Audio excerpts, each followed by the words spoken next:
In the vibrant heart of Kampala, the city's pulse is felt through its bustling streets and rhythm of its public transport. The city has a daily workforce of over 4 million people commuting to and from work.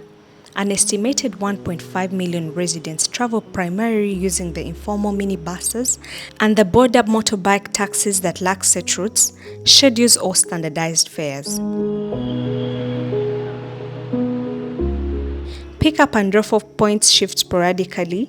Commuters face long, unpredictable wait times in unbearable heat or heavy rain, and fares sometimes fluctuate as much as 100%.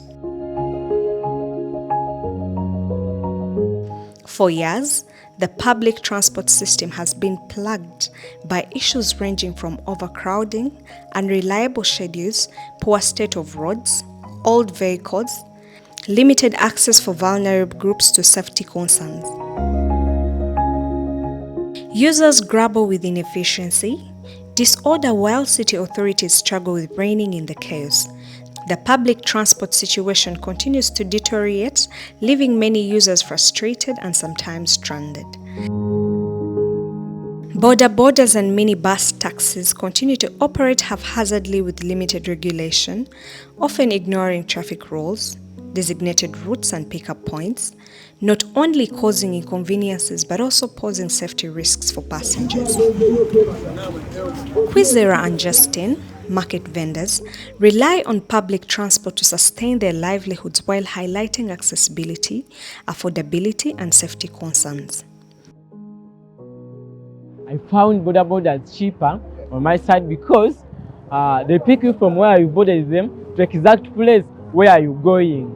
Ffe tukeera okujja naye tukozesa taxi ntega alamu kuba taxi etuukawo ssaawa 10:33 ku Lwomukaaga Olusemba mu mwezi owa taxi takola wetusinga obonaabona era awo tutambuza bigere twekuŋŋaanya ng'era we tujjira mu taxi tuba twemanyi tutambula ne tugenda gye tukolera naye obuzibu bwe tusanga mu kkubo eyo nga tutambula akageri ke tujja ekiro ng'ate ne taxi tezze musobola ofuna abantu abayinza obarepinga mu kkubo waliyo ekisenyi muyinza otambula muyinza osanga ababbi oyinza otula mu taxi nga yababbi weekanga bakubye ssente zo bakubye essimu yo olumu bakubye ne okukuba. The time that I usually get this mode of transport very early in the morning at 4 a.m. because there are very few on the road, they have to increase the cost like 2 times. Meet Nadia, a secondary school student whose daily commute is a testament to her dedication to education. Nadia represents groups that reflect the need of public transport services that are gender sensitive and are mindful of the mobility rights of women. Female students face a lot of challenges. Me as a person, I don't feel comfortable sitting next to a man I don't know because I'm a female. I don't know what the man will do to me. A taxi is supposed to carry like 3 people. They squeeze you 4 people, yet we are paying the same amount of money. And instead of like maybe women at least, but they squeeze you with men. Taxis are slow. They get caught up in jam a lot of times, and sometimes the taxi men use shortcuts I don't know. Then they drop me somewhere I don't know. I've never actually missed a mathematics paper, so I rather take Boda-Bodas if I'm to reach school on time. Alan, like many workers with caregiving responsibilities, has to navigate a very informal public transport system with unregulated fares and timing of services, which causes them to reach their workplaces late, increasing their time poverty. Nkeera ssaawa 11 nenzukusa abaana ne mbanaaza ne ngenda ku kkubo ne nninya booda ya 3 ne mbatwala ku ssomero. Buzibu bwe nfuna nsanga jjaamu mu kkubo, transport aba mungi, ntuuka leeti bakasoma nsanga bagenzi. Meet Majo, a woman who has broken the barriers of employment in public transport. Majo is proof that a just public transport system can only be responsive to women if it is accommodative to women as workers. I've been using this bike as my transport. I also thought of adding it value, taking people. Whenever I leave home and I enter the road, I have to know that it is only me who knows what to do. I really ride carefully Some other people are riding arrogantly on the road. The more you keep the rules on the road, the more safer you are. The more you break the rules on the road, the more problems you get. Most people don't believe that ladies can also ride like bikes, however much they drive. Someone is having something and say, hey, will you manage this? Maybe let me call a man. Those ones who are using the app, they're now hearing the voice that is for lady. Someone is switching off the phone and cancelling, and some others are rejecting them, and some others don't even support them. They don't give them enough money. People need sensitization to know that even ladies are doing this. I assure you that there is no any lady who comes on the road when they have not passed through the training. According to an ILO study from 2018, only 20% transport workers are women. Musa, a daily commuter, faces his own set of challenges using public transport, including road safety consciousness of transport operators, coupled with poor infrastructure. There is too much jam in Kampala. So I might plan my journey early in the morning, then you sit in a taxi from Nansana up to Kampala. It might take me three hours. So I have to use a Boda to rush to town and probably back home. Once I jump on the Boda, I tell the person, will take me slowly. Don't go that side, but others are road. I normally don't want teenagers.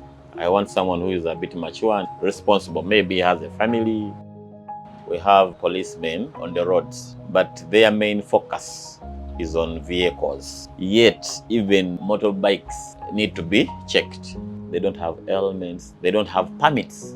These people are doing a lot of bad riding on the road, and nobody is caring about them. Take an example of traffic lights on the road. You just get someone, they just cross anyhow they want. These guys are quite not very cautious when it comes to safety on the road. They put their safety in the hands of other drivers, and yet we really don't have an option. I mean, those are the only means available. The biggest challenge I have with taxis on the Northern Bypass is they are very old. Very old. As soon as you sit in it, it's already shaking. All the cushions or the seats in the taxis are so worn out. One time I took a taxi going to campus. I saw a bed bug on the rooftop of the taxi moving. Really, maybe they can talk to these guys so they fumigate their taxis. For individuals with disabilities, the journey through Kampala's public transport scene demands courage and tenacity. Persons with disabilities, taxis don't want to carry our wheelchairs. Once they see you with a wheelchair on a stage, they think you are two, you and the wheelchair. And normally they charge the wheelchair. That's a problem. They made a crossing, zebra crossing, but at the end of it, they put metal bars such that a wheelchair person cannot go through them. I hear they are trying to prevent Boda-Bodas from passing there. But now, how about me? The attitude towards persons with disabilities is quite unbecoming. And also they tend to think that persons with disabilities do not use public transport. So someone may stand by the side of the road waiting for public transportation, and the taxis just ignore the person. Even the Bodas just ignore the person. Some of the taxis entrances are very high. You need to have support to enter the taxi. Then for Boda-Bodas, they are a bit economical and very useful to persons with disabilities because it takes you from A to point Z. But the riding of the Boda-Boda riders, it's a bit frightening. Each journey that we've seen is a testament to the need of equitable access, availability and affordability to transport for all city residents regardless of their gender or socioeconomic status. There's a clear need for intervention, for comprehensive and sustainable solutions that will enable Kampala to have a public transport system that works for all. Initiatives such as introduction to higher capacity buses, enforcement of traffic regulations, designated route charts, improved infrastructure to cater for accessibility for persons living with disabilities, pedestrians, the elderly, school-going children would all improve the situation. We hope that these stories will be a call for concerted efforts by all stakeholders to ensure that city residents travel safely and efficiently. Until then, commuters will continue to navigate a chaotic and unpredictable journey every day.